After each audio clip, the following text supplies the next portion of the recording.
amis, j'espère que vous allez bien et que vous passez une bonne journée. Je suis trop contente de vous retrouver pour tester encore du nouveau make-up avec vous. Au programme, on aura la gamme True Skin de chez Catrice, une poudre de chez NYX que vous m'avez très chaudement recommandée et la nouvelle palette de chez Nabla qui s'appelle la Read My Mind avec ce magnifique packaging. Avant de commencer, pensez bien à faire tous les trucs YouTube et moi, je vous envoie le crash test en 3, 2, 1. L'une d'entre vous m'a très fortement recommandé le concealer de la gamme True Skin de chez Catrice, donc forcément, moi quand on me dit anti-cerne, bonne anti-cerne à petit prix, je suis obligée de tester et du coup je me suis dit que j'allais tester par la même occasion. Le fond de teint, alors ce qu'ils nous disent dans cette gamme, c'est que c'est censé être des produits pour le teint, à la fois concealer, à la fois fond de teint qui seront hydratants, mais longue tenue, ils contiennent de l'acide hyaluronique et ils sont censés avoir un fini waterproof. Donc on va commencer par le fond de teint. Le fond de teint, on nous dit que c'est un fond de teint hydratant à base d'acide hyaluronique et d'huile de graines de pastèque pour un teint parfaitement unifié et un fini mat naturel. C'est ça qui m'intéresse, c'est que c'est un fond de teint hydratant, mais qui aura quand même un fini mat. Et ça, à chaque fois que je dis ça, ça m'intrigue. Pouvoir couvrant moyen à fort. Donc c'est un fond de teint qui va contenir de l'acide hyaluronique. Vous m'avez entendu à de nombreuses reprises me plaindre que l'acide hyaluronique et ma peau, ça fait pas très bon ménage en journée parce que ça a tendance à me faire regresser la peau beaucoup plus vite. Mais j'ai lu que l'acide hyaluronique était quand même assez bas dans la composition. Il était après les 10 premiers ingrédients et on sait très bien que tout ce qui est après les 10 premiers ingrédients, ça compte presque pour du beurre, hein. On en a entendu beaucoup parler il y a quelques mois, donc on va voir ce que ça donne. Je vais faire un premier côté au pinceau et l'autre côté, je ferai ça à l'éponge. Alors pour tout vous dire, c'est pas mon premier essai pour ce fond de teint-ci. C'est la deuxième fois que je l'utilise et je vais pas vous mentir que ça n'a pas été le coup de cœur à la première utilisation. Je vais vous expliquer pourquoi dans quelques instants, mais du coup, je me suis dit que ça méritait quand même de creuser un petit peu. Ça se confirme à la deuxième application, parce qu'on le sait, les fonds de teint en fonction de la base que vous utilisez, en fonction de la poudre que vous utilisez après, il peut y avoir des changements assez radicaux. Et je vous ai même pas dit quelle teinte j'ai pris. J'ai pris la teinte numéro 20, c'est la teinte Warm Beige. Alors, voilà ce que ça donne avec un côté fait et un côté non fait. Donc comme ça, vous pouvez voir ce que ça donne en termes de couvrance.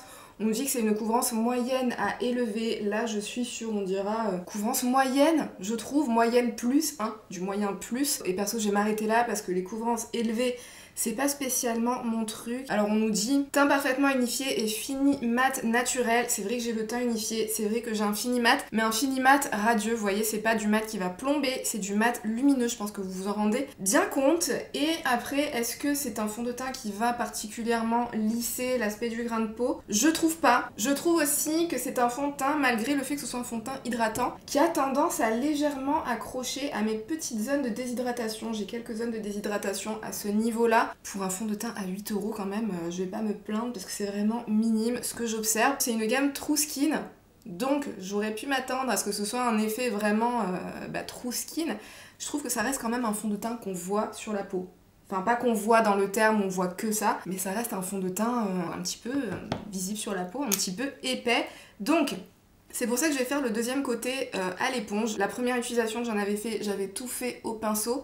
C'est vrai que des fois avec le pinceau on peut avoir un rendu plus intense quand on vend ça à l'éponge. Donc aujourd'hui je vais tester les deux applications, voir si ça fait une différence ou non. Même si personnellement j'ai complètement laissé tomber l'application des fonds de teint à l'éponge. Je sais pas pour vous mais moi alors mon éponge elle reste au placard.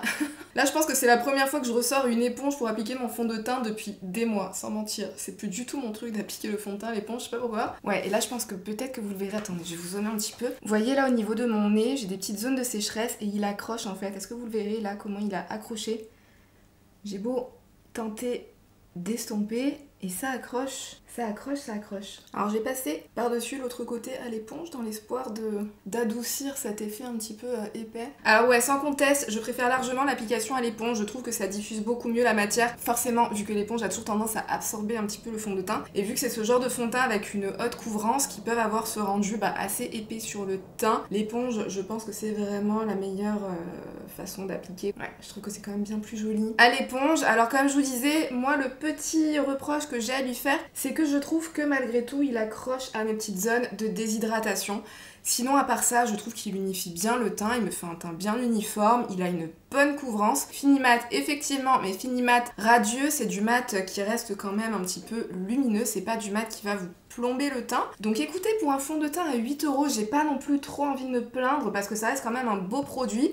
C'est juste que, bon, vu qu'il a une couvrance qui est quand même assez élevée, si vous attendez, comme le nom de la gamme pourrait le laisser entendre, True Skin, comme un rendu qu'on pourrait avoir peut-être avec le sérum teinté L'Oréal ou des choses comme ça, c'est pas du tout ça. Il est un petit peu plus épais sur le teint, enfin il a une plus haute couvrance, donc forcément il est un petit peu plus visible, j'ai envie de dire, sur le teint. Pour le concealer, c'est pareil, il est aux alentours des 8 €, 8-10 €. Correcteur ultra léger et très couvrant avec un complexe Hydro Boost hydratant. Ne file pas dans les rides, très important, fini mat, frais et uniforme. Couvre les cernes, longue durée, waterproof. Donc écoutez, c'est parti, on va appliquer ça. Alors en ce qui concerne l'applicateur, c'est assez sympa, on dirait un applicateur pour un gloss. Vous voyez ces gloss avec des applicateurs en forme de cœur, c'est le même genre d'applicateur qu'on a dessus. Donc écoutez, c'est plutôt chouette, ça change. Donc j'ai appliqué ça pour une fois directement en me servant de l'applicateur. J'ai encore oublié de vous dire le nom des teintes. J'ai pris la teinte numéro 20, encore une fois, j'ai pris la même teinte que le fond de teint. Vous connaissez ma technique, je vais attendre qu'il sèche un petit peu avant de l'estomper. Pas trop parce que ce coup-ci c'est quand même un fini mat, donc ils ont moins besoin de sécher que des finis hydratants lumineux, même si je crois qu'il est censé avoir un fini lumineux celui-là. Non, qu'est-ce que je raconte? Je viens de dire fini mat, donc ça peut pas être un fini lumineux. Je suis fatiguée. Ça commence n'importe comment cette vidéo, mais vous avez l'habitude. On attend que ça sèche un petit peu et je reviens vous montrer. C'est parti pour les sompages, toujours avec un 146 de chez Zoeva. On est parti. Ouais, c'est pas mal niveau couvrance. Je vais travailler l'autre côté, of course. Bon, comme d'habitude, avec mes éclairages, on a l'impression que j'ai des cernes réfléchissants, mais comme à chaque fois, je préfère le repréciser. Ne vous inquiétez pas, c'est pas comme ça dans la réalité, c'est vraiment dû à mes éclairages. De toute façon, je pense que ça va continuer à sécher un petit peu et ça sera beaucoup moins lumineux. Enfin, ça va pas rester aussi lumineux, mais en tout cas, je suis assez contente. La couvrance est nickel. On n'a pas un gros effet de matière, il est pas trop visible. Pour l'instant, il n'a pas tendance à trop filer d'un méridule, donc pour le moment, ça se passe plutôt pas mal, je suis plutôt très contente du rendu. Bon, je vais poudrer mon teint. Pour la poudre, ça aussi c'est une de vos recommandations. Vous le savez, je suis dans la quête, dans la chasse permanente et active d'une bonne poudre matifiante pour le teint. Je galère tellement à trouver des bonnes poudres et surtout à petit prix. Vous m'avez recommandé la Can't Stop, Won't Stop de chez NYX, donc on va tester ça. Celle-ci, il me semble qu'elle est aux alentours des 10 €, 10,50 € ou peut-être 12,50 €, je sais plus, mais 12 € max il me semble. J'ai la teinte Light Medium. Voici comment elle se présente. Alors, c'est un boîtier en plastique avec un motif. Est-ce que vous le verrez? Il y a un motif en forme de cœur à l'intérieur. C'est mignon, hein? Je trouve ça choupi, moi. Ça me plaît. Donc c'est parti. Je vais poudrer un côté. On va voir. Alors ouais, ça matifie direct, hein. Là, toute la luminosité que je pouvais avoir sur le teint, c'est matifié. En même temps, c'est une poudre matifiante, hein, donc jusque-là, tout va bien. Elle est sympa, hein? Elle fait un beau rendu sur le teint. Alors attendez, je vais regarder si on nous dit qu'elle est censée lisser des trucs ou des choses comme ça, je sais plus. Alors vous voyez, je vous racontais n'importe quoi. Au niveau du prix, elle est à 8,95 €. Si je lisais les descriptions, ça serait intéressant, hein. Poudre lissante mat, tenue longue durée, enrichie en poudre de riz absorbante, sans transfert, ne coule pas, maquillage impeccable, couvrance transparente pour un fini non collant qui n'assèche pas, légèreté et confort, les teintes ultra transparentes et modulables s'estompent facilement sur la peau sans laisser de ridule pour un fini uniforme et lisse. Alors ouais, on précise bien que c'est censé lisser le grain de peau et effectivement, c'est pour ça que je suis allée voir la description, c'est parce que je trouve justement qu'elle me lisse le grain de peau. Je trouve que la différence, elle se voit bien entre les deux côtés, hein. Aussi bien au niveau des petites ridules que des pores. Je trouve qu'elle fait un bon job, elle matifie bien, mais elle enlève pas non plus trop de luminosité au point qu'on a le teint plombé. Elle est fine. J'ai oublié de dire, mais elle est fine, ça c'est génial parce qu'elle est très fine, elle ne vous donne pas un rendu, vous voyez ce genre de teint cakey avec certaines poudres qu'on peut avoir où on a un rendu juste trop poudré, où c'est trop too much et pas très joli. Là c'est pas du tout ça, c'est très fin sur la peau. Ouais non, c'est imperceptible, c'est ce que j'aime en termes de poudre. Donc encore une fois, merci pour vos suggestions. Comme d'hab, vous me décevez absolument pas et en plus à ce genre de prix, merci, c'est tout ce que j'ai à dire.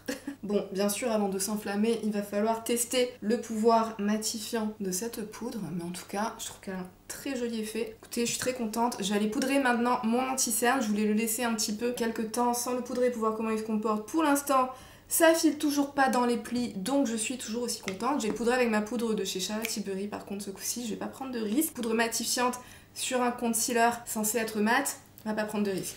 Je vais prendre la poudre de Charlotte Tilbury, ça sera beaucoup plus safe. Et on se retrouve après.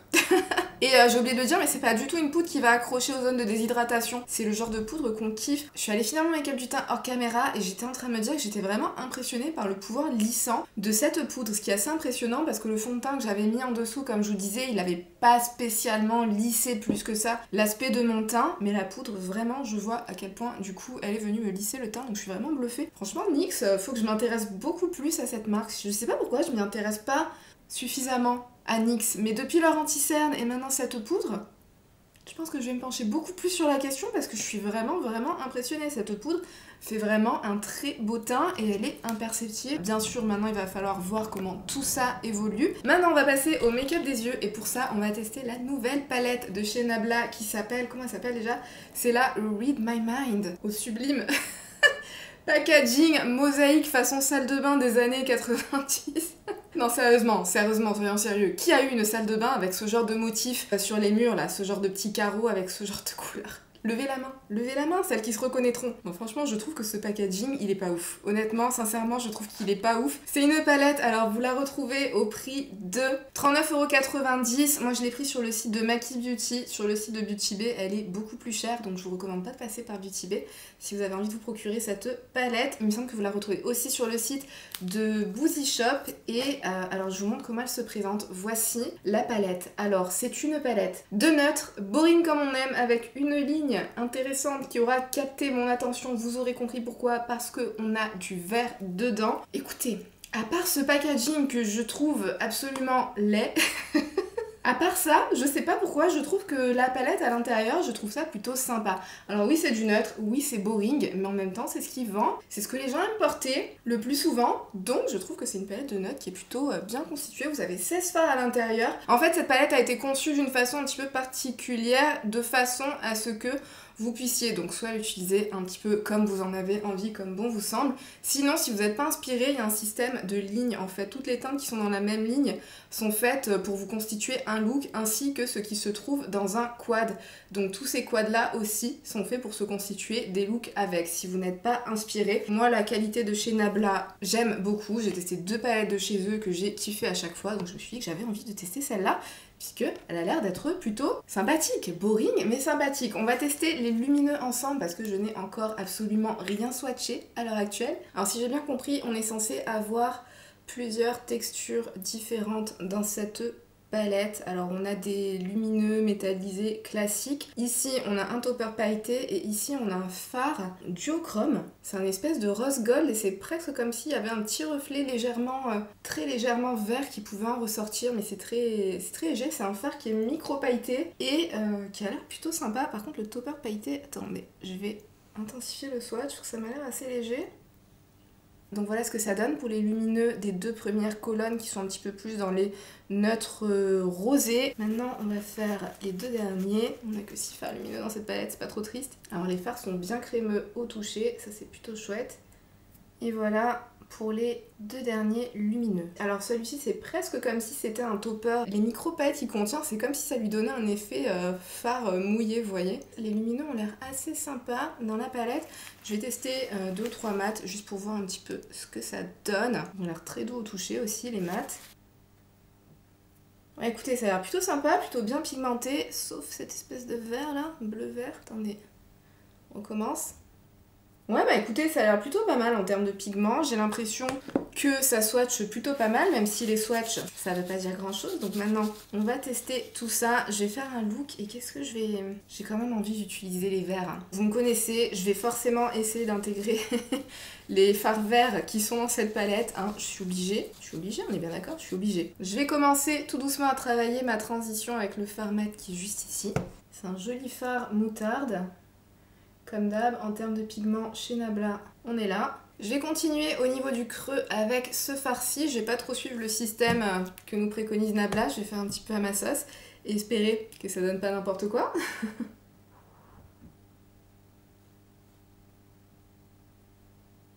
Sur ma paupière mobile, je vais mettre le fard qui est juste ici parce que je suis super intriguée par cette texture. Je sais pas si je vais faire un halo eye ou si je le mets de partout. On se lance et on verra après.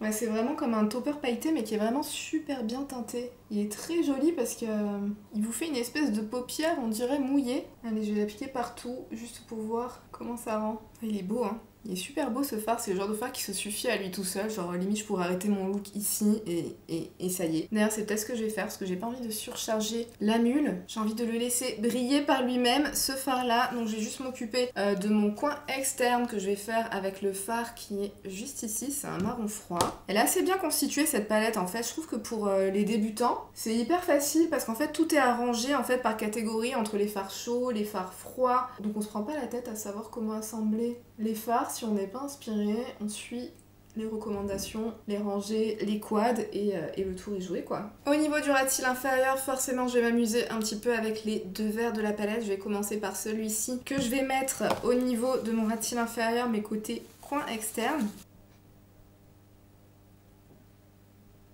Très pigmenté aussi ce fard. Et au niveau du coin interne, forcément je vais partir sur le plus clair des deux. Et là j'en ai trop pris, ça va être un carnage. Ok, et au coin interne, je vais prendre le fard qui est juste ici pour m'apporter une petite touche de lumière.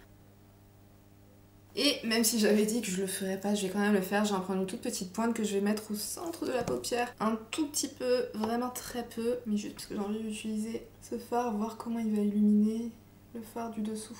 Ouais, j'aime bien parce qu'en fait il se mélange bien. Lui c'est un fard métallisé que j'ai appliqué par-dessus l'espèce de topper très pailleté, mais il n'a pas pris dessus, on voit quand même les micro-paillettes au travers. Les deux textures se fondent bien, parce que des fois quand on applique un métallisé par-dessus un topper pailleté, on voit plus les paillettes qu'il y a sur le topper pailleté, donc du coup on est un peu deg. Là non, ça se mixe vraiment très bien, les deux fards. Très joli. Ah ouais, j'aime beaucoup. Les fards sont très crémeux, très faciles à travailler, j'ai pas de chute. Donc écoutez, pour le moment, tout va bien. Bon bah voilà le résultat, dites-moi ce que vous en pensez. Moi je trouve que c'est plutôt sympa.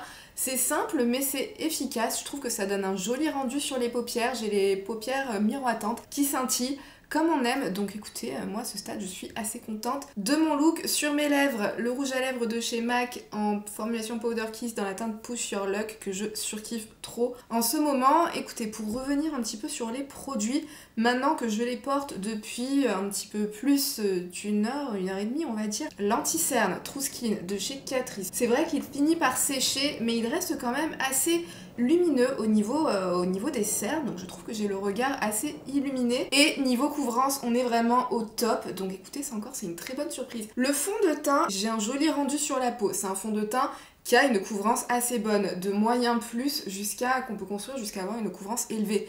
Donc, faut pas s'attendre à un fini True Skin, comme ce qu'on peut nous dire au niveau du nom de la gamme. Si on oublie le nom True Skin, qui pourrait peut-être nous induire en erreur par rapport au rendu final, je trouve qu'on a un très joli rendu, c'est lumineux sur le teint, j'ai le teint bien unifié, écoutez, c'est un très bon fond de teint quoi. J'ai toutes les imperfections qui ont été camouflées. Après, il faut voir en termes de tenue. Gros coup de cœur par rapport à la poudre, je la trouve super sympa. Elle fait un beau teint, un teint lisse, un teint unifié et on va voir ce que ça donne en termes de tenue. Est-ce qu'elle fait vraiment tenir mon maquillage sur la durée? Est-ce qu'elle va me garder mat sur la durée? Moi et ma peau mixte à grasse avec cette zone-là du visage vraiment grasse. Et par rapport à la palette, bah écoutez, je trouve que c'est une palette qui fait son job. Je trouve que c'est une jolie petite palette de nude. C'est pas votre palette de nude de ton chaud habituel.